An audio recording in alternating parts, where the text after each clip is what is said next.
हम बात करते हैं आइसो इलेक्ट्रॉनिक्स क्या होते हैं। आप सभी को पता होगा आइसो इलेक्ट्रॉनिक्स का मतलब क्या होते हैं, जिसके अंदर क्या हो,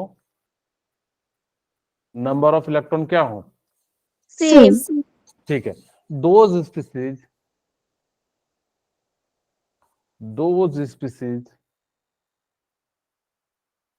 which have same number of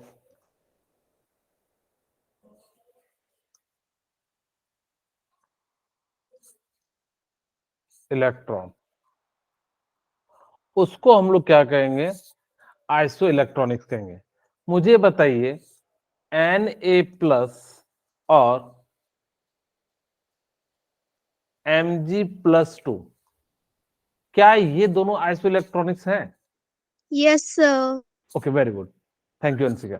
अब यहाँ पे देखिए हमारे पास सोडियम के पास कितने इलेक्ट्रॉन है, 10 होते हैं। अगर आपको मैंने बताया था कि अगर आयन आ जाता है तो माइनस कर दीजिएगा, तो इसका एटॉमिक नंबर 11 है और प्लस में -1 हो जाएगा, तो इसका मतलब है 10 इलेक्ट्रॉन इसके पास है।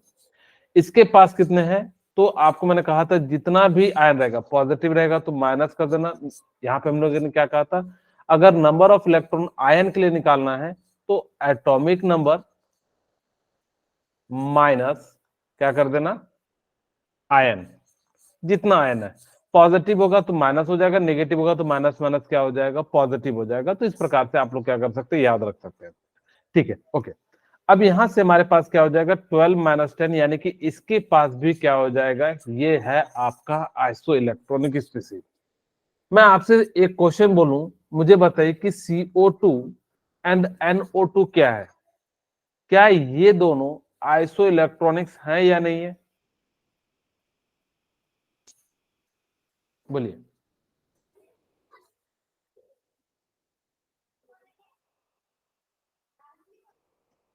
क्या ये दोनों आइसो इलेक्ट्रॉनिक्स हैं? No sir. चलिए चेक करते हैं। हमें देखना है क्या कि टोटल इलेक्ट्रॉन क्या है, कितने। पहले सबसे पहले हम किस पे निकालते हैं, CO2 पे। तो अगर मैं कार्बन पे बात करूं तो कितने इलेक्ट्रॉन होंगे, 6।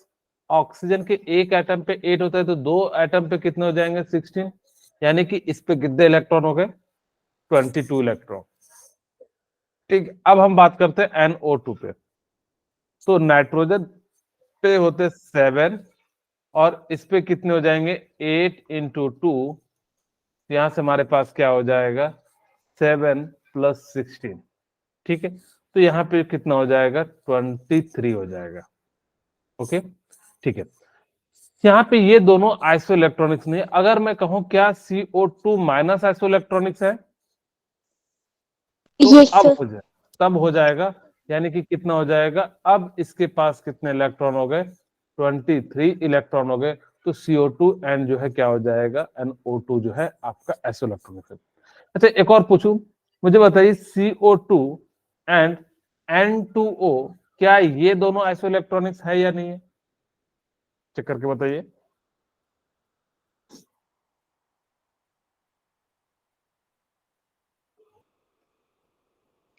Yes sir. Okay, thank you yes Raj, sir. Very good. अब यहाँ पे देखिए कि CO2 में कितने हैं, 6 + 16 = कितना हो गया, 22।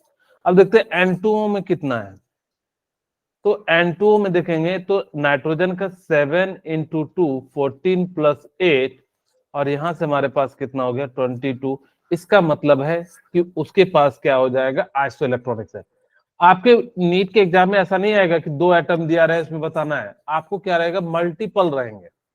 जैसे कि एग्जाम्पल के रूप में समझाता हूं कि आपसे पूछ दिया जाए क्या ये चारों के चारों आइसो इलेक्ट्रॉनिक्स हैं, जैसे मैंने लिखा Na+O-2, और जो हमने किसको दे दिया, F-3। इतना ज्यादा नेगेटिव नहीं डालते हैं। ओके, अब हम किसको दे देते हैं, Al+3। चलो मैं यहां पे लिख दे, क्या ये तीनों के तीनों आइसो इलेक्ट्रॉनिक्स है, no sir. H2O। No sir. Okay, check कर, कौन सा नहीं है, चलिए चेक करते हैं। सोडियम के पास फ्लोरीन हाँ क्या बोले? फ्लोरीन। फ्लोरीन ओके, फ्लोरीन नहीं होना चाहिए, यहाँ पे नाइट्रोजन होना चाहिए, N3 माइनस। ठीक है, ओके। तो यहाँ पे देखिए कितना इलेक्ट्रॉन है, 10 इलेक्ट्रॉन है। 8 माइनस 2 यानी कि इसके पास भी कितना है, 10 है।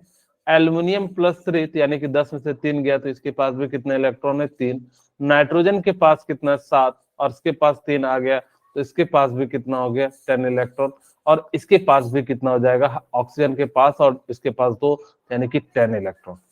आपको जनरली इसी टाइप का कोई भी कंपाउंड पूछेगा तो वहां पर से आपको जो है क्या करना होगा, देखना। अगर वो मॉलिक्यूल्स होगा तो मॉलिक्यूल्स का कैलकुलेट करना। जैसे मैंने आपको बताया कि CO2 N2O, अगर मैं जैसे आपको दे दूं क्या CO2, ठीक है, यहाँ पे हमारे पास कितना हो गया 22, और मैं पूछूं टिटेनियम, या सिंपल सा पूछ देता हूं मैं इसके लिए CO2, और जिसका हमें जो है 22 होना चाहिए, कितना होना चाहिए, नाइट्रोजन N2 14 और ऑक्सीजन। अगर मैं पूछूं कि ये दोनों क्या आइसो इलेक्ट्रॉनिक्स है तो कहोगे हाँ, क्योंकि इसके पास भी 22 इलेक्ट्रॉन होते हैं, इसके पास भी 22 इलेक्ट्रॉन होते हैं। इन केस अगर जब मॉलिक्यूलर फॉर्म में दिया रहे तो टोटल इलेक्ट्रॉन काउंट कर लेना, अगर जब पॉजिटिव चार्ज है तो माइनस कर देना, या सिंपल याद रखना कि आपको इलेक्ट्रॉन निकालना हो आयन के लिए तो एटॉमिक नंबर में से क्या कर देना, माइनस आयन कर देना। पॉजिटिव होगा तो माइनस ही रह जाएगा, अगर जब नेगेटिव होगा तो माइनस माइनस क्या हो जाएगा, प्लस हो जाएगा। आपको आइसो इलेक्ट्रॉनिक्स को बिल्कुल याद रखना है, क्योंकि कई बार क्वेश्चन पूछे जाते हैं तो बच्चे जो है नहीं बता पाते हैं। ओके, अब हम बात करते हैं लाइट जो होता है ना, कहानी शुरू हुई कि लाइट जो है वो किस नेचर को फॉलो करता है। तो लाइट जो होता है वो डुअल नेचर को फॉलो करता है। लाइट जो होता है वेव नेचर को भी फॉलो करता है, और ये किसको फॉलो करता है, पार्टिकल नेचर को। वेव नेचर कहता है कि ये कंटिन्यूअस मैनर में ट्रेवल करेगा। जो लाइट होगा वो कंटिन्यूअस मैनर में क्या करेगा, ट्रेवल करेगा। जबकि पार्टिकल क्या कहता है कि वो डिसकंटिन्यूअस मैनर में क्या करेगा, में जो है ट्रेवल करेगा। ठीक है, ओके। अगर लाइट जो होगा वो वेव कंटिन्यूअस मैनर में ट्रेवल करेगा। जैसे वेव जो नेचर शो करते हैं, कौन कौन करते हैं, आप कहोगे रिफ्लेक्शन, ठीक है, इंटरफेरेंस,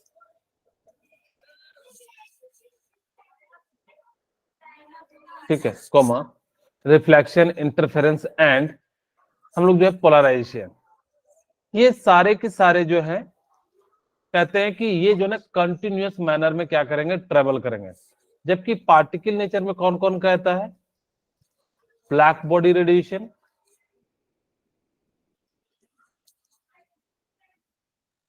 ठीक है, या फोटो इलेक्ट्रिक इफेक्ट। ये दोनों बताते हैं कि ये जो है कैसे हैं, आपके पार्टिकल नेचर है। अब यहाँ पे आपके सामने एक क्वेश्चन आएगा कि सर हम किसको मानेंगे, कंटिन्यूअस का मतलब क्या होता है। मैं आपको समझाता हूं। कंटिन्यूअस का मतलब होता है कि जैसे कि आप लाइट जो देखते हो, विबग्योर जो फॉर्मेशन होता है वो कंटिन्यूअस होता है। ऐसा नहीं होता कहीं ब्रेक कर जाता है। जैसे मैंने मान लो कि आपने कोई लाइट को अगर जो रस्सी को बांध दिया और इसको हमने जो है इस फॉर्म में कराया, तो देखिए ये हमेशा जो वेव बनेगा वो कंटिन्यूअस में बनेगा। ऐसा नहीं कि कहीं से टूट के कहीं और जाके बनेगा, नहीं, वो हमेशा क्या बनता है, कंटिन्यूअस में बना रहेगा। लेकिन मैंने आपको एक और एग्जांपल ले लिया, इसको आप ऐसे भी समझ सकते हो कि अगर हम किसी इस तरह का, आप लोगों ने झूला झूला होगा बचपन में, ठीक है, अगर मैं यहां से गिराऊं ना तो ये हर एक पार्ट पे होते हुए गिरेगा, यानी कि ऐसा कोई पार्ट नहीं होगा। तो यानी कि यहाँ पे जो ट्रेवल करेगा वो कैसा करेगा, कंटिन्यूअस फॉर्म में जो है ट्रेवल करेगा। जबकि मैं कहूं कि डिसकंटिन्यूअस में क्या हो जाता है, ठीक है, इस प्रकार से अगर मैं यहां से बॉल गिराऊं तो ये अगर 1 है, ये 2 है, ये 3 है, ये 4 है, और ये लास्ट वाला 5 है, तो ये 1 से गिरेगा, उल्टा लिख दिया मैंने ना,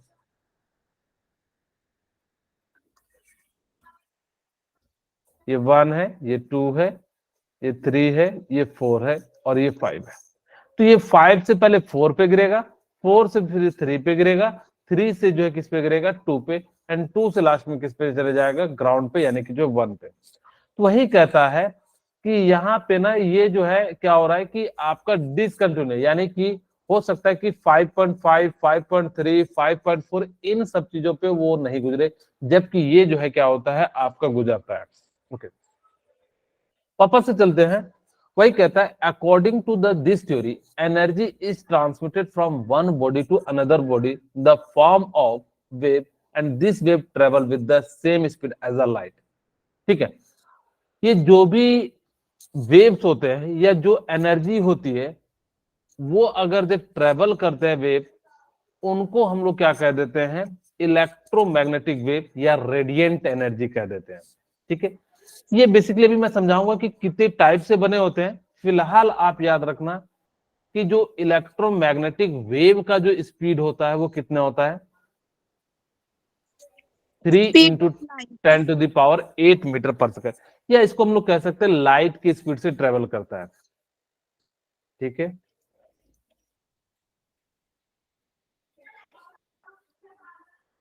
ठीक है, तो स्पीड ऑफ लाइट को ही हम लोग क्या कहते हैं, 3 इंटू 10⁸ मीटर पर सेकेंड। अच्छा मुझे बताइए कि सन की लाइट को सन से अर्थ में आने में कितना मिनट लगता है? 8 मिनट। 8 मिनट 20 सेकेंड लगता है। ठीक है, तो इतना जो है क्या लग जाता है, आपका जो है टाइम लग जाता है, यानी कि वहां से आने में। हम एक एक करके बताएंगे क्या होते हैं सारे रीजन के जो है एप्लीकेशन भी बताएंगे, चिंता मत कीजिएगा। ओके, ये कहता है जो रेडिएंट एनर्जी या electromagnetic wave does not need any medium for propagation. इनको ना ट्रेवल करने के लिए मीडियम की जरूरत नहीं होती। इसका मतलब क्या हुआ कि आप इसको कहीं भी भेजोगे ना, चले जाएगा, स्पेस में भेजो चले जाएगा। लेकिन जैसे मैं कहूँ साउंड, मैं अगर स्पेस में जाके बोलूंगा तो क्या मुझे स्पेस में कोई सुन पाएगा क्या? No sir. चलने के लिए क्या होता है, मीडियम की रिक्वायरमेंट होती है।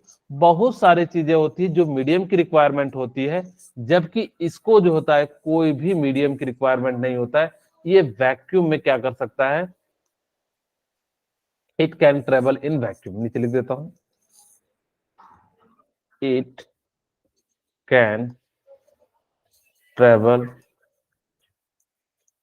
In vacuum. ठीक है, it can travel in vacuum.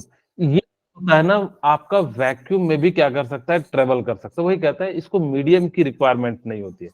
ठीक है, आपसे एक क्वेश्चन बहुत ज्यादा फेमस पूछा जाता है कि electric field, magnetic field and direction of propagation, ये तीनों आपस में क्या होते हैं, परपेंडिकुलर होते हैं। ठीक है, जैसे मैं बनाना चाहूं,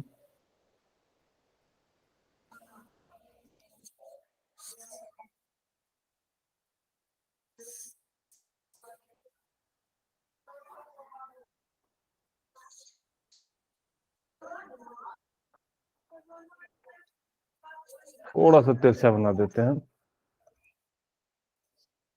मैं आपको ऐसे समझाता हूं। ठीक है,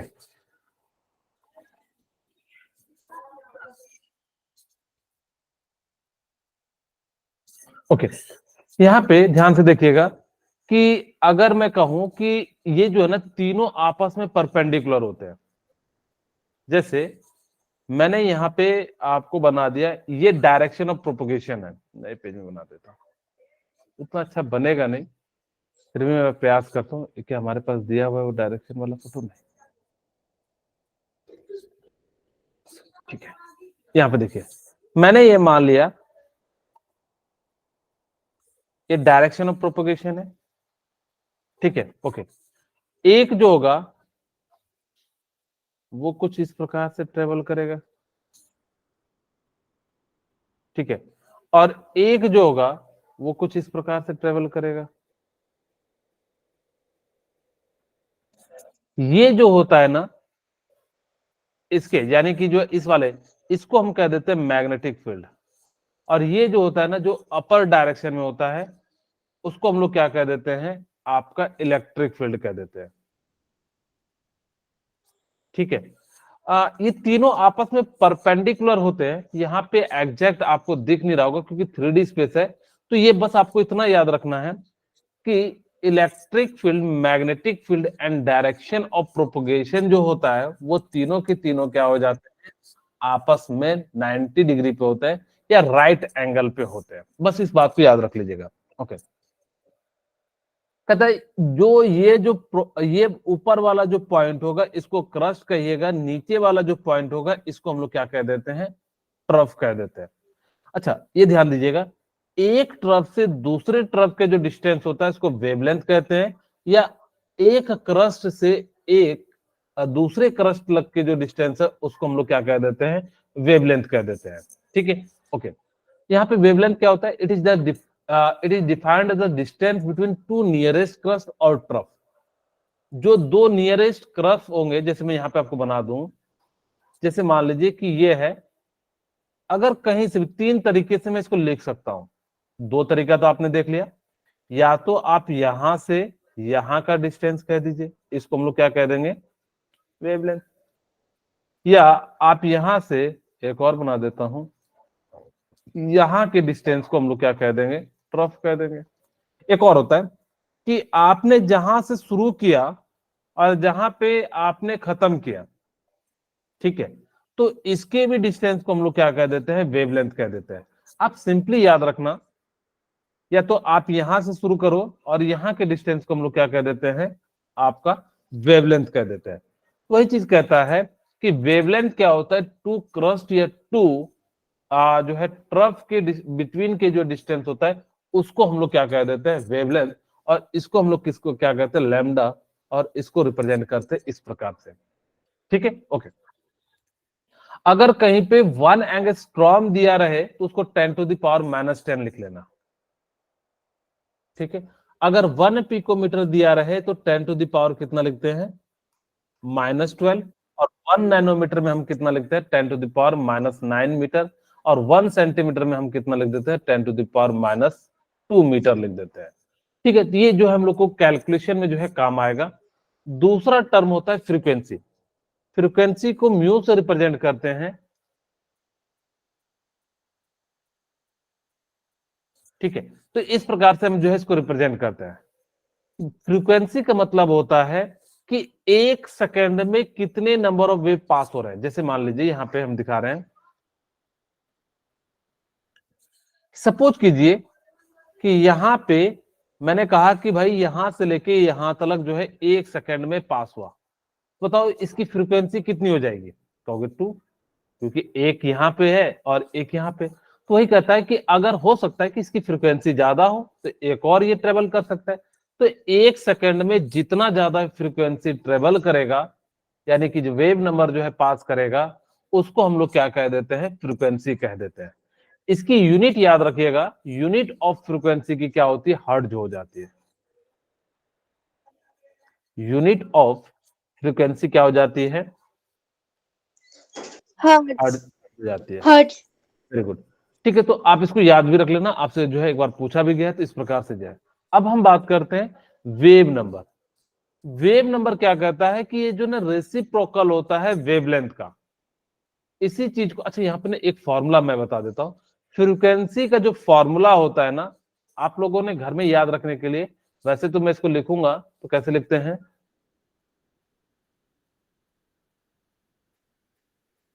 ठीक है, आपकी बुक में ऐसा फॉर्मूला दिया रहेगा, mu equal to c by lambda, frequency equal to c by lambda. ये फॉर्मूला दिया है, लेकिन मैं आपको चाहता हूं कि इसको ना ऐसे याद रखना, CFL, सी से क्या हो गया, स्पीड ऑफ लाइट, एफ का मतलब क्या हो गया, फ्रीक्वेंसी, एंड CFL, और एल का मतलब क्या हो गया, लैम्डा। ये जो है बेसिकली आपको जो है फॉर्मूला आपको रिमेंबर रखना है, इसका यूज हम करेंगे अभी जस्ट थोड़ी देर में बाद में। क्या ये फॉर्मूला याद रख लीजिएगा, आपकी बुक में इस टाइप से भी दिया रहेगा, इस टाइप से भी, लेकिन हमने आपको बताया क्योंकि हम लोग घर में CFL यूज करते हैं, तो इस प्रकार से जो है आपको याद रहेगा। ओके, वेव नंबर क्या होता है कि रेसिप्रोकल होता है किसका, वेवलेंथ का, और इसी को हम लोग क्या कह देते हैं, आज जो है वेव नंबर कह देते हैं, इस प्रकार से रिप्रेजेंट करते हैं। एम्पलीट्यूड का मतलब क्या होता है कि कितना डिस्टेंस है ट्रफ एंड क्रस्ट के बीच में, इसी को हम लोग क्या कह देते हैं, एम्पलीट्यूड। ठीक है, इसको हम लोग क्या कह देंगे, एम्पलीट्यूड। ओके, अब हम बात करते कि अभी मैंने बताया कि ऐसा नहीं है कि जो ये वेव है वो सिर्फ एक पर्टिकुलर से मिलके बने होते हैं। ठीक है, इसके अंदर क्या होते हैं, बहुत सारे वेव्स होते हैं। कहोगे कि सर इसके अंदर कौन कौन से वेव होते हैं, तो याद रखिएगा कॉस्मिक रेज, अभी ये भी बताएंगे ये वाला टेबल, लेकिन हम पहले आपको ये थोड़ा सा समझा देते हैं ताकि कि आपको जो है ये समझ में आ जाए। पहला कौन सा होता है, कॉस्मिक रेज। दूसरा कौन सा होता है, गामा रेज। तीसरा कौन सा होता है, एक्स रेज। चौथा कौन सा होता है,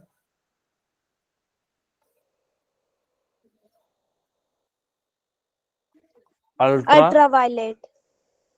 वायलेट।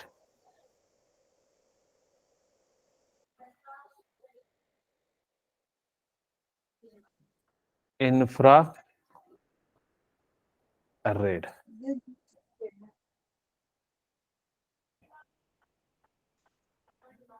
सर विजिबल नहीं आएगा।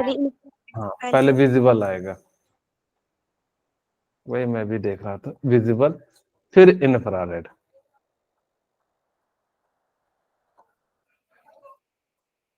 फिर माइक्रोवेव्स, फिर जो है कौन सा आएगा, radio waves. Very good, radio waves. इसकी आपको शायद ट्रिक भी पता होगी। अच्छा चलिए, सबसे पहले हम देखते हैं कुछ इसके इंपॉर्टेंट टर्म। ऊपर की ओर जाने पे एनर्जी क्या होगा, इंक्रीज होगा। फ्रीक्वेंसी क्या होगी, इंक्रीज होगी।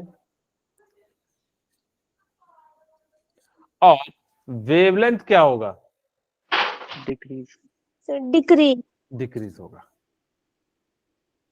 ठीक है, ये तीन टर्म याद रखना क्योंकि इससे रिलेटेड आपको क्वेश्चन देखने के लिए मिलेंगे। ओके, इसको याद रखने का जो तरीका है वो क्या है, किन्हीं को याद है, क्लासिकल गाड़ी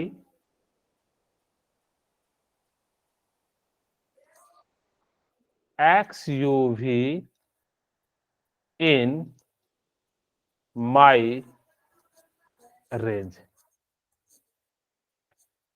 ठीक है, यहां से आपसे कैसे कैसे क्वेश्चन पूछेगा अभी मैं आपको बताऊंगा, लेकिन फिलहाल आपको इस सीक्वेंस में ही याद रखना है, क्लासिकल गाड़ी XUV इन माई रेंज। इस प्रकार से हम लोग क्या करेंगे, इनकी ये सारी बातें जो है हम लोग याद रखेंगे कि क्लासिकल गाड़ी XUV इन माई रेंज हो जाएगा। ठीक है, ओके। अब मैं इनके ना कुछ एप्लीकेशन बताता हूं। सबसे ज्यादा जो पावरफुल होता है वो कौन सी रेज होती है, कॉस्मिक रेज होती है, बहुत ही ज्यादा पावरफुल होती है। हम लोग जो है आजकल डिफेंस के रूप में इसी रेज का यूज कर रहे हैं ताकि कि हम लोग क्या कर सके, किसी भी चीज को एयर में ही डिस्ट्रॉय कर सके। अगर हम लोग इसकी सबसे बड़ी डिमेरिट क्या है ना, कि डिस्टेंस बहुत कम है। इसके पावर तो बहुत दे दिया, इसके पास पावर की बहुत ज्यादा दे दिया, लेकिन इसको दूरी जो है बहुत कम दे दिया। भगवान ने इसको पावर कहा कि लो भाई तुम्हें बहुत ज्यादा पावर देते हैं। जब भी कभी भी कोई बॉम्ब गिरता है तो उसमें जो डेड होते हैं वो इन्हीं कॉस्मिक रेज से जो है क्या हो जाते हैं, आदमी की डेथ हो जाती है। ठीक है, तो जिस कारण से ये जो होते हैं वो काफी ज्यादा घातक होते हैं। लेकिन इसके पास एक बात याद रखिएगा, जिसकी एनर्जी ज्यादा होगी उसकी वेवलेंथ क्या होगी, कम होगी। जिसकी कम होगी। वेरी गुड, जिसकी एनर्जी कम होगी उसकी वेवलेंथ ज्यादा होगी, और जिसकी वेवलेंथ ज्यादा होगी वो ज्यादा दूर ट्रेवल करेगा।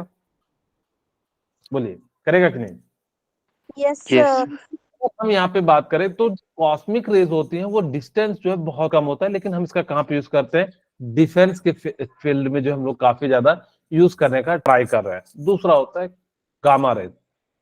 ये जो है ना, आप लोगों ने देखा होगा कि आजकल हम लोग जो है ना वेव रेज के द्वारा जो है ट्रीटमेंट करते हैं। कभी किसी ने सुना है कि इसका लेजर गाइड से जो हम लोग ट्रीटमेंट करेंगे, ऐसा नाम सुने होंगे। जैसे मैं एक एग्जांपल के रूप में समझाता हूँ कैंसर का। ठीक है, हम कैंसर का जो ट्रीटमेंट करते हैं वो कैसे करते हैं? जैसे मान लो कि किसी व्यक्ति को इस पर्टिकुलर जगह पे, क्योंकि कैंसर में क्या होता है, सेल की संख्या क्या हो जाती है, बढ़ जाती है, घट जाती है। सर सर बढ़ बढ़ जाती है। तो वो क्या करता है कि यहाँ पे पर्टिकुलरली, क्योंकि इसमें क्या होता है, बहुत ही छोटा, सोचो कि एक रेज में कितना ज्यादा वो होगा, सोच सकते हो कितना सा। अगर जब मुझे उस पार्ट को अगर जब बॉडी के अंदर से निकालना होगा तो मुझे थोड़ा सा बड़ा ऑपरेशन करना पड़ेगा। लेकिन लेजर वाले सिस्टम में क्या होता है कि आपको ना बहुत ही माइन्यूट सा होल करना पड़ता है। वो बॉडी को उतना ज्यादा, मतलब बहुत जल्दी रिकवर कर लेते हैं, क्योंकि जितना छोटा घाव होगा उतना जल्दी जो है रिकवर कर सकते हैं। तो ये क्या करते हैं, जैसे मुझे इस पार्ट में करना है तो मैं यहाँ पे लेजर को लगाऊंगा। डायरेक्ट नहीं लगाते पहले लेजर को, पहले सिस्टम फिट करते हैं। ऐसा नहीं होगा कि हाँ भाई पता लगा कि जो है उस आदमी को बेहोश वोश करके, क्योंकि नहीं तो अगर जगह हुआ रहेगा, थोड़ा सा भी मूवमेंट होगा तो पता लगेगा किडनी की जगह कुछ और निकाल दिया जाएगा। ठीक है, या जो है पथरी निकालना था और कुछ और जो है वो कट के निकल जाएगा। तो इसी कारण से उसको जो है बहुत ही सिस्टमैटिक मैनर में उसको पहले फिक्स किया जाता है। बाद में जो है लेजर का उसमें जो है उसमें लगा ही रहता है, उसको जो है ऑन किया जाता है, क्योंकि पहले हम लाइट से चेक करते क्या वहां तक पहुंचा या नहीं पहुंचा। वो वहां तक अगर जब पहुंच जाता है तो हम लोग क्या करते हैं, फिर जो है इस गामा रेज का यूज करते हैं। और जैसे ही करते हैं फिर धीरे धीरे धीरे धीरे उस पार्ट को हम लोग क्या कर देते हैं, जितना हटाना रहता है उतने को हटा देते हैं। तो इस प्रकार से जो हम लोग कैंसर के ट्रीटमेंट में यूज करते हैं।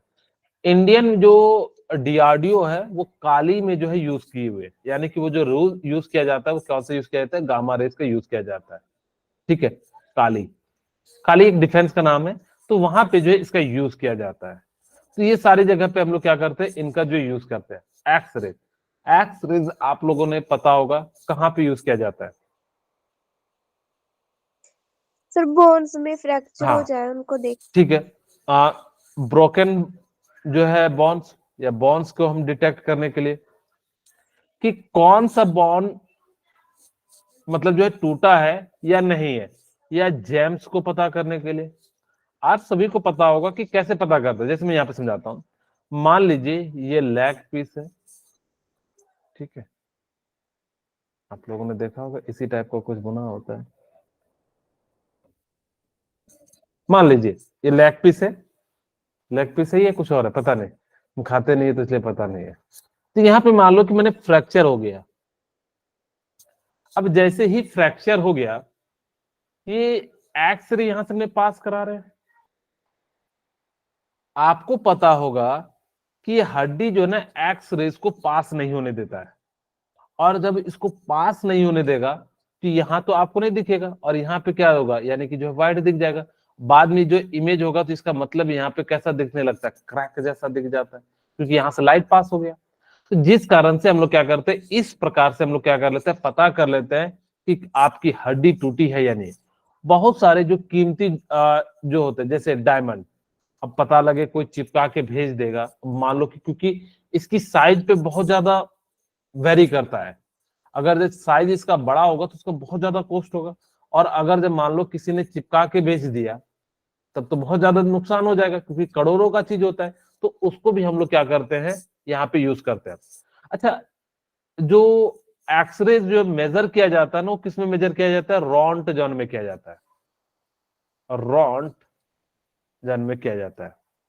ठीक है, एक्सरे में अच्छा यहाँ पे याद रखना कि जो आपके जो आप लोग जहां पे एक्सरे कराते हैं उसका जो वैल्यू होता है रोंटजन में कितना होता है, 8 to 10 रोंटजन होता है। इसका मतलब है अगर वो जानबूझ के कंपनी जो बनाती है ना, वो काफी ज्यादा इसका यूज करती है, मैक्सिमम 13 रोंटजन रखती है। क्योंकि अगर इसका हमने 200 रोंटजन कर दिया ना तो आदमी के चीथड़े उड़ा देंगे। फिर जो है बटोरने से भी नहीं बटोरा आएगा। मतलब समझ रहे हो ना, कि ऐसा लगेगा चावल का दाना रूम में फैला दिए हैं और साथ में जो है लाल कलर का कुछ जो है साथ में डाल के, इस तरह हो जाएगा। तो इसलिए कंपनी जानती है कि किसी दिन पता लगा कि किसी ने जो है उसका सैलरी नहीं दिया टाइम पे, और वो रॉन्ट जॉन की मशीन को घुमा के जो है उधर कर देगा। और आपको पता ही है कि दीवार में कितने सारे छेद होते हैं, उससे सीधे जाएगा डॉक्टर है से था में हो जाएगा। अच्छा, इसी का एडवांस वर्जन होता है, आप लोगों ने देखा होगा एमआरआई, कभी नाम सुने? Yes sir. हाँ, एमआरआई में क्या होता है, मैग्नेटिक रेजोनेंस इंडक्शन का यूज किया जाता है। उसमें होता क्या था ना कि अगर मुझे सर का मेजर करना है, एक्सरे में आप कैसे घुमाओगे? अब मान लो किसी आदमी बहुत जो है फ्रैक्चर हो चुका है, अब उसको हम जो है खड़ा नहीं कर सकते, तो उसको हम कैसे मेजर करेंगे? तो इसके लिए हम लोग क्या करते हैं, एमआरआई का यूज करते हैं, बेसिकली ब्रेन के लिए जो है हम लोग यूज करते हैं। वहां पे याद रखिएगा कि कभी भी, क्योंकि उसकी जो है ना कॉस्ट भी काफी ज्यादा होती है, इसकी कॉस्ट काफी, आप अगर जो एक्सरे कराते हैं तो मेरे ख्याल से 300 से लेके 500 तक के बीच में हो जाता होगा। लेकिन जब एमआरआई कराते हैं, इससे भी एक छोटा होता है सीटी स्कैन, ठीक है, लेकिन उससे भी एडवांस होता है। वो कौन सा? एमआरआई। वो पूरे ब्रेन को चारों तरफ से घूम घूम के जो है आपको फोटो खींच के दे देता है, 16 फोटो या ऐसे कुछ अलग अलग जगह जो है अलग अलग, मेरे को जहां तक याद आ रहा है 16 फोटो खींच के दिया जाता है। अब जब वो 16 फोटो खींचता है तो यानी कि अलग अलग मतलब एंगल से जो है उसका फोटो खींचता है। अब आपको पता है, यहाँ पे ध्यान रखिएगा कि एमआरआई में जाने से पहले आपको हर लोहे की चीज को या मैग्नेटिक में जो अट्रैक्ट करने वाली चीज होती है उसको खोल के भेजा जाता है, यानी कि चेकिंग करके भेजा जाता है। पता लगा कि आपने कभी घड़ी जो है लोहे का पहन लिया, आपको सहित खींच लेगा क्योंकि बहुत ज्यादा पावरफुल होता है। और उसकी मशीन में थोड़ा सा भी प्रॉब्लम आ गया तो बहुत ज्यादा महंगा है, क्योंकि एक एमआरआई करने का ही 6,000 रुपये लेता है। वो भी अगर शहर में एक हो तो 8,000 भी 10,000 भी ले सकता है, अगर जो 2-3 हो तो 5 से 6,000 रुपये लेता है। शायद आपने कभी अगर जो किसी का सुना होगा, तो इसीलिए ये काफी ज्यादा महंगा होता है। तो ये क्या करता है, आपका अच्छे से जो है आपको बता देता है। ओके, ये जो अल्ट्रावायलेट रेज होती हैं, इसका जो यूज किया जाता है, आपको पता है कि अगर ये आपकी बॉडी में आएगा तो आपको क्या कर देगा, कैंसर जैसी बीमारी जो है नहीं कि स्किन कैंसर जैसी बीमारी को क्या कर देगा, जनरेट कर देगा। ठीक है, अगर इसके कारण जो है बहुत सारी जो है बीमारियां होती है। अगर अल्ट्रावायलेट ज्यादा आ जाए तो ग्लोबल वार्मिंग भी क्या हो जाती है, यानी कि जो है अर्थ का जो है टेम्परेचर क्या हो जाता है, बढ़ जाता है। दूसरा, विजिबल रेस। आपको पता होना चाहिए कि इसी विजुअल रेस के कारण आपको जो भी ऑब्जेक्ट है वो सभी के सभी क्या होती है, दिखाई देती है। अगर ये ना हो तो आपको कोई भी ऑब्जेक्ट दिखाई नहीं देंगे। आप गामा रेस से नहीं देख सकते, आप जो है एक्सरे से नहीं देख सकते, अल्ट्रावायलेट रेस से नहीं देख सकते। एक और बात याद रखिएगा, ऐसा कोई लाइट नहीं है जिससे ये सारी रेज नहीं निकलती है। वो अलग बात है कि आपके सामने विजिबल होने के लिए जिसका नंबर ऑफ, यानी कि जो जो जिस वेवलेंथ की संख्या ज्यादा होगी उसको वही कलर आपको क्या होगा, दिखाई देगा। ठीक है, तो विजुअल रेज जो हम लोग क्या करते हैं यहाँ पे जो आप लोग जो है सीन के रूप में यूज करते हैं। कोई भी ऑब्जेक्ट देखते हैं तो विजुअल के कारण ही देखते हैं। आप लोग सलमान खान को दिन में देखिएगा तो सलमान खान लगेगा, रात में देखिएगा नहीं लगेगा।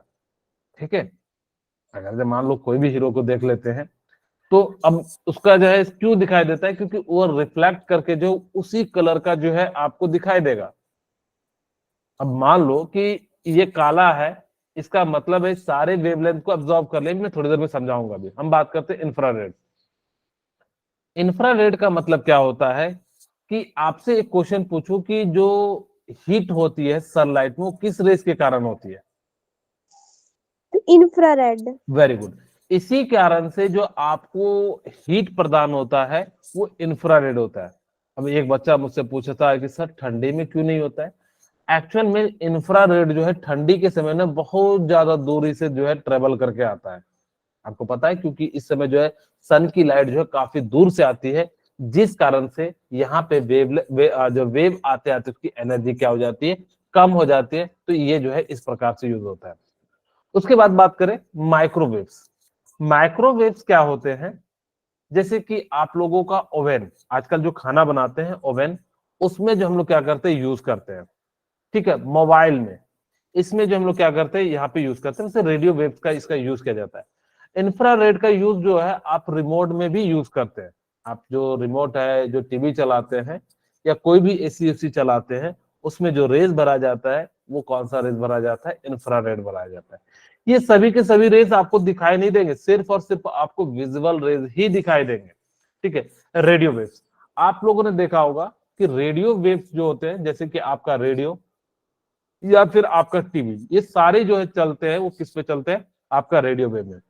सबसे ज्यादा जो डिस्टेंस ट्रेवल करता है वो कौन सा करता है, रेडियो वेव्स, ठीक है। इसी कारण से ये जो है बहुत दूर लग जाता है। आप लोगों ने देखा होगा कि ये जो है प्रसारित हो रहा है बीबीसी लंदन से, ऐसा जो है आप लोगों ने सुना होगा। ये है विविध भारती, इसका प्रसारण जो है कहाँ से हो रहा है पता नहीं, इस टाइप से आप लोगों ने अगर सुना होगा। कभी किसी ने रेडियो सुना है, सुना है या नहीं कभी किसी Yes, ने? sir. ओके, अब तो शायद कोई नहीं रेडियो सुनता है। अब हिमाचल में तो शायद चलता है कि नहीं चलता है, रेडियो स्टेशन है कि नहीं, बंद हो चुका है सब? मेरे ख्याल से शायद ही चलता होगा रेडियो। अब जो है ये जब से नेट का जमाना आया है, नेट से पहले रेडियो काफी ज्यादा जो है सुना जाता था। जब से नेट आया है तो नेट ने क्या कर दिया है कि लोग जो है डायरेक्ट उस गाने को सुन लेते हैं यूट्यूब से, जिस कारण से आपको जो है अब धीरे धीरे रेडियो का जमाना खत्म होते जा रहा है, ठीक है। ओके, तो इस प्रकार से जो है रेडियो वेव्स का हम लोग क्या करते हैं कि जो है ना लॉन्ग डिस्टेंस में ट्रेवल करते हैं, और इसी कारण से यहाँ पे क्या हो जाता है कि ये जो है आपको बहुत दूर से, लंदन से, अभी जैसे आप लोगों ने देखा होगा कि साउथ अफ्रीका का टूर चल रहा है, तो साउथ अफ्रीका से आप इंडिया बैठे देख सकते हैं। क्यों? क्योंकि इसकी जो है रेडियो वेव्स जो होती है बहुत ज्यादा लॉन्ग डिस्टेंस में। अगर रेडियो वेव के पास इतनी एनर्जी होती जितनी कॉस्मिक रेज के पास, तब तो समझो दुनिया का खात्मा कर सकते था कोई भी। क्योंकि तब क्या करता, रेडियो वेव्स को क्या करता, सैटेलाइट में लगाता, और जिस दुश्मन को मारना होता वहां पे जो है परफेक्ट एंगल करता, वो दुश्मन जो है से था में हो जाता। लेकिन ऐसा हमारे पास अभी तक इतना जो है एडवांस नहीं है। ओके, अब हम बात करते हैं विजुअल रेज। आप लोगों को विजुअल रेज याद रखने का एक तरीका होता है, किसको क्या कहते हैं? Vivgyor. वेरी गुड, विव ग्योर, ठीक है। ये मान लीजिए मैंने जो है इसको बनाया, इधर जो हमने विवग्योर, V I B G Y O R, ठीक है। ओके, इसका जो वेवलेंथ होता है ना 400 नैनोमीटर होता है, और इसका जो वेवलेंथ होता है 750 नैनोमीटर होता है। आपको मैंने बताया जिसका वेवलेंथ ज्यादा होगा उसकी एनर्जी क्या होगी, कम होगी। Come. ये तो मैंने बताया अभी कि भाई जिसकी एनर्जी ज्यादा होगी उसकी फ्रीक्वेंसी ज्यादा होगी। सबसे कम एनर्जी जो है रेडियो वेव्स की होंगी, इसीलिए ज्यादा दूरी तय करता है।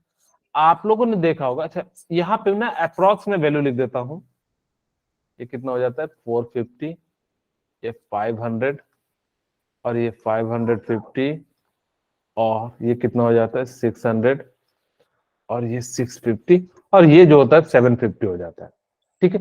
आप इसको याद रखना, क्योंकि आपको जो है क्या हो जाएगा कि कई बार जो है ना डायरेक्ट इससे क्वेश्चन मिल जाते हैं कि बताओ कि इसकी वेवलेंथ कितनी है, तो हम लोग कैलकुलेट करते हैं। अगर जैसे मान लो कि आपको येलो कलर का दिया हुआ है और वहां ऑप्शन दिया हुआ है 610, 590, तो हम लोग जो है उसी को जो है मार देंगे जो इसके नियरेस्ट वैल्यू होती है, ठीक है। क्योंकि उस जिस प्रकार से एनर्जी दिया आपको भी मैं बताऊंगा कि कैसे निकाला जाता है, लेकिन फिलहाल हम लोग जो है इतना सा सीख लेते हैं कि इस प्रकार से निकालते हैं, ठीक है। तो यहाँ पे देखिए क्यों आपको जितने भी खतरे वाले निशान होते हैं वो रेड कलर का क्यों दिया जाता है, क्योंकि इसकी एनर्जी क्या है, कम है। सब में. किसमें? विजुअल रेज में। और एनर्जी जो है वो सबसे कम है।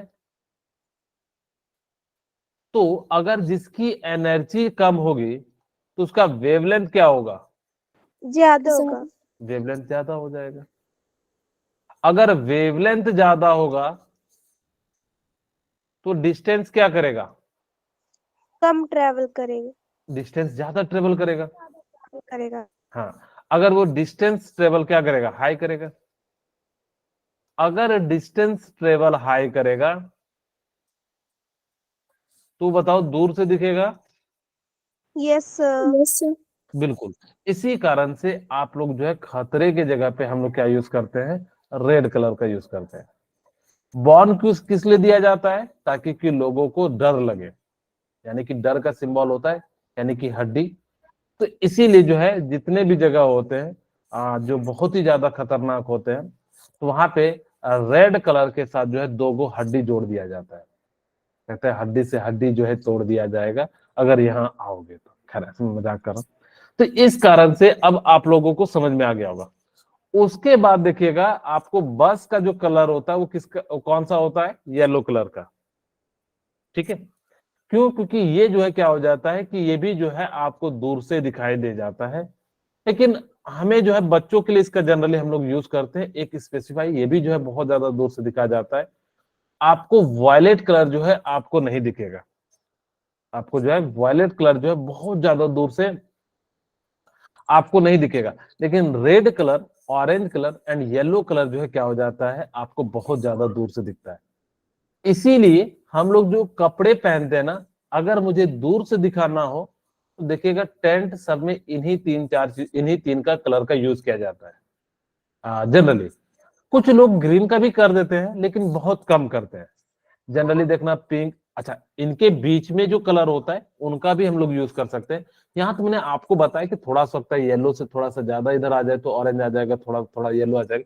तो इस कारण से अगर हमें चमकना है तो येलो, ऑरेंज, रेड का यूज करना है। और अगर आपको बस नजदीक से ही देख के अच्छा लगाना है तो आप वायलेट, इंडिगो, ब्लू कलर का कपड़ा पहनिए। ठीक है, ये इसलिए बता दिया ऐसे ही ताकि कि टेंट में जो हम लोग कपड़े देखते हैं, अगर आप लोगों ने कभी टेंट में कपड़ा देखा होगा तो जनरली जो है पिंक, लाल, हरा, पीला इसी तरह का दिखता है। कभी नोटिस करना, हरा कम ही दिखता होगा, लेकिन ज्यादा से ज्यादा जो है येलो, ऑरेंज, रेड एंड जो है व्हाइट कलर का दिखता है। ओके, अभी कहोगे सर ये चीजें हमें समझ में आ गई, तो अब हम जो है बात करते हैं नेक्स्ट चीज। यहीं पे देखिए मैं एक और बात बता देता हूं कि अगर हमें जो है ना कोई भी कलर कैसे दिखता है, जैसे मैं कहूं कि आपके सामने मैं यहाँ पे ये लिख देता हूं, क्या लिख दिया मैंने? जो है ग्रीन कलर से लिख दिया, यानी कि मैंने यहाँ पे एक डब्बा बना दिया। ये डब्बा आपको ग्रीन कलर क्यों दिख रहा है? तो आप कहोगे सिंपली कि सर ये जो है ग्रीन कलर का जो है, यानी कि जो है वेव जो है क्या कर रहा है? आपको रिफ्लेक्ट कर रहा है। इसीलिए ऐसा नहीं कि यहाँ पे वायलेट, इंडिगो, ब्लू और जो है ग्रीन, येलो, ऑरेंज और ये बाकी नहीं कर रहे हैं। लेकिन यहाँ पे ग्रीन की क्वांटिटी क्या है? बहुत ज्यादा होती है, जिस कारण से आपको यही वाला कलर जो है आपको दिखाई देता है। लेकिन कोई कहेगा कि सर व्हाइट क्यों दिखाई देता है? क्योंकि वो सारे के सारे लाइट को एब्जॉर्ब कर लेगा, तो आपको कैसा कलर दिखाई देगा? सॉरी, सारे के सारे कलर को रिफ्लेक्ट कर देगा, तो आपको कैसा कलर दिखाई देगा? व्हाइट कलर देगा। अब ब्लैक कब दिखाई देता है? ब्लैक तब दिखाई देता है जब वो सारे के सारे लाइट को क्या कर लेता है? एब्जॉर्ब कर लेता है। अब रात के समय जो है सलमान खान को देखोगे तो वो उतना स्मार्ट नहीं लगेगा जितना जो है लाइट में लगता है। इसीलिए हम लोग क्या करते हैं, एक्चुअल में ये सारी चीजें सुंदरता दिखने के लिए भी ना इन लाइट का बहुत ज्यादा इंपॉर्टेंट रोल प्ले किया जाता है। आप लोगों ने देखा होगा कि अगर कहीं पे भी शूटिंग वूटिंग होता है तो वहां पे अलग से लाइट लगाई जाती है। कभी नोटिस करना, शायद आप लोगों ने देखा होगा, या नहीं तो कभी भी आप लोग एक काम कर सकते हो, यूट्यूब पे भी सर्च कर सकते हो कि कैसे पिक्चर बनाया जाता है। उनके पास देखना इतने बड़े बड़े लाइट के जो इंस्ट्रूमेंट लगाए जाते हैं, तभी वो लोग इतने अच्छे दिखते हैं। कि वो जो है जितना ज्यादा लाइट पड़ेगा तो उसकी सुंदरता उतनी ज्यादा बढ़ जाती है। अब किसी चीज को रात में देखोगे लाइट के अभाव में तो वो उतनी सुंदर नहीं लगेगी, उतनी अट्रैक्टिव नहीं लगेगी जितनी वो क्या लगती है दिन के समय। ठीक है, ओके। तो इस प्रकार से जो हम लोग क्या कर सकते हैं यहाँ पे लिख सकते हैं। अच्छा, ठंड के समय ये जितने भी जो डार्क कलर होते हैं वो क्या करते हैं कि लाइट को एब्जॉर्ब कर लेते हैं। इसीलिए आप देखना कि ठंड के समय हम लोग जनरली ब्लैक कलर के जो है कपड़े पहनना पसंद करते हैं। जैसे देखिए हमने जो है ब्लैक कलर के लिए जनरली, आजकल तरीके नए नए नए डिजाइन के आ गए हैं। कुछ लोग जो है व्हाइट कलर का भी आता है, लेकिन उनकी क्वांटिटी कम होती है। ठंड के समय जो हमें कैसा पहनना चाहिए, डार्क कलर, और जबकि गर्मी के समय हमें कैसा पहनना चाहिए, लाइट कलर के कपड़े पहनना चाहिए। क्यों? क्योंकि वो जो है आपके डार्क कलर जो है वो रेज को एब्जॉर्ब कर लेगा, और रेज को एब्जॉर्ब करने के बाद क्या होगा, आपको थोड़ा सा गर्मी लगेगा। इसीलिए हम लोग जो है इस प्रकार के कपड़े जो है कब पहनते हैं, ठंड के समय। और जैसे व्हाइट वेट जो है कपड़ा कब पहनना चाहिए, जब आपके पास क्या हो, कब जो है गर्मी हो। चलिए अब हम क्वेश्चन आंसर करते हैं। The Vividh Bharati station all India radio broadcast on frequency है। आपको फ्रीक्वेंसी दिया हुआ है, फ्रीक्वेंसी कितना दिया हुआ है, 1368 किलो हर्ट्ज।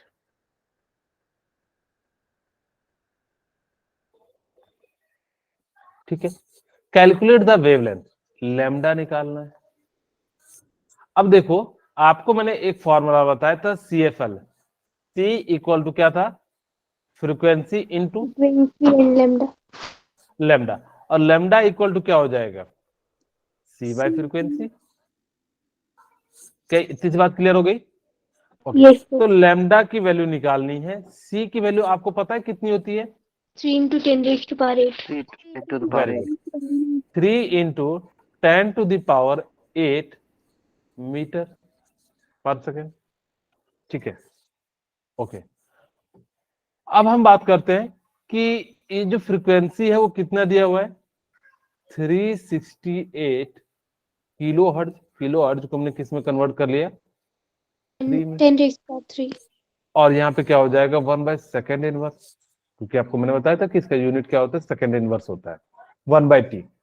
ओके, अब यहां से इसको सॉल्व करेंगे तो हम यहां से देखिए 3 से कट रहा है, क्या कट रहा है, इतना आगे। तो यहां से हम लोग क्या लिख सकते हैं, 10 टू द 3, तो यानी कि 10 टू द पावर कितना हो जाएगा, 5। मैं इसको समझाने के लिए यहाँ पे थोड़ा सा मैं अप्रोक्सीमेट कर लेता हूँ। क्या ऐसा लिख सकता हूँ, 10 टू द पावर 5 को 100 इंटू 10 टू द पावर 3, और इसको हमने अप्रोक्स ले लिया 450। बोलिए क्लियर है? यहां से हमने कटा दिया, अप्रोक्स ले रहे हैं ताकि कि जो हमारा 5 और 9, 5 दूनी 10 होगा ना। ठीक है, और यहां से हमारे पास कितनी आ जाएगी, 2/9 इंटू 10 टू द पावर 3। क्या बोलिए, यहां तक किन्हीं को कोई दिक्कत है मीटर में? इसको सॉल्व करते तो कितना आ जाएगा आपका, 9 को 2 से डिवाइड करेंगे 2, और फिर कितना हो जाएगा 2, तो यानी कि 2 इंटू 10 टू द पावर 3। और इसी चीज को अप्रोक्स में लिखेंगे तो 2 मीटर के करीब करीब आ जाएगा। तो इसका जो वेवलेंथ है वो कितना आ गया, 222 मीटर के करीब करीब आ गया। बोलिए क्लियर है, समझ में आ गया? ओके, नेक्स्ट क्वेश्चन है। अच्छा, एक और क्वेश्चन होगा ना, कहाँ चले गया, चलिए कोई बात नहीं। अब हम बात करते हैं प्लैंक्स क्वांटम थ्योरी का। मैं एक और क्वेश्चन दे दूं या फिर नया थ्योरी पढ़ा दूं, बस जल्दी से। सर क्वेश्चन दे दो। ओके चलिए, फाइंड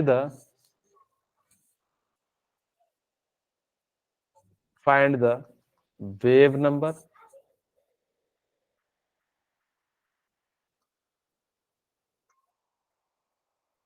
ठीक है एंड फ्रीक्वेंसी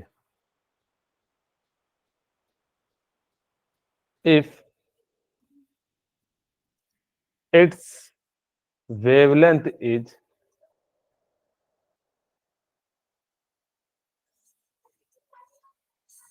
कितना दे दूं, वेवलेंथ कितना दे देता हूं, तो बहुत ही आसान दे रहा हूं, रेड कलर का दे रहा हूं, 750 नैनोमीटर। नैनोमीटर का मतलब कितना, 10 टू द पावर -9 मीटर होता है। ठीक है, ओके। अब मुझे बताइए इसका क्या आंसर होगा, निकाले मैं निकालूं? चलिए सबसे पहले हमें जो है फ्रीक्वेंसी निकालना चाहिए। हो सकता है और भी आपसे कुछ भी पूछ दे, लेकिन हमने सबसे पहले क्या करा कि फ्रीक्वेंसी को निकाला। तो आपको पता है कि C equal to frequency into lambda. इस बार फ्रीक्वेंसी निकालना है तो क्या हो जाएगा, frequency equal to C by lambda. C आपको पता है कितना है, 3 इंटू 10 टू द पावर, मैं यहाँ पे थोड़ा सा और आसान कर देता हूँ, 760 ले लेता हूँ ताकि कट जाए। ठीक है, 760 नैनोमीटर। अभी भी नहीं कट रहा है क्या? 7 5 12 पहले ही कट रहा था ना। ओहो,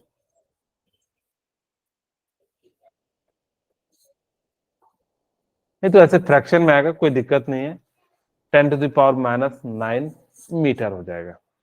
अच्छा यहाँ पे स्पीड है ना,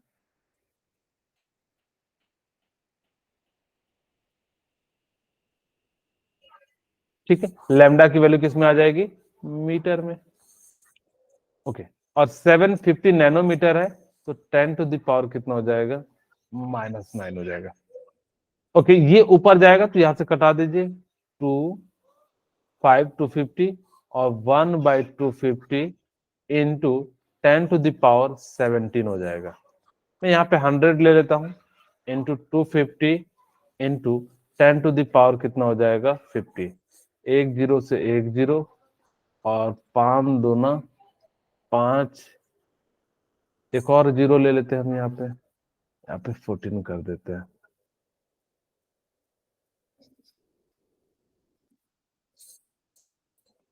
एक 1000 इंटू 10 टू द पावर कितना हो जाएगा, 3 गया तो यानी कि 14, और यहाँ पे कितना हो जाएगा 250।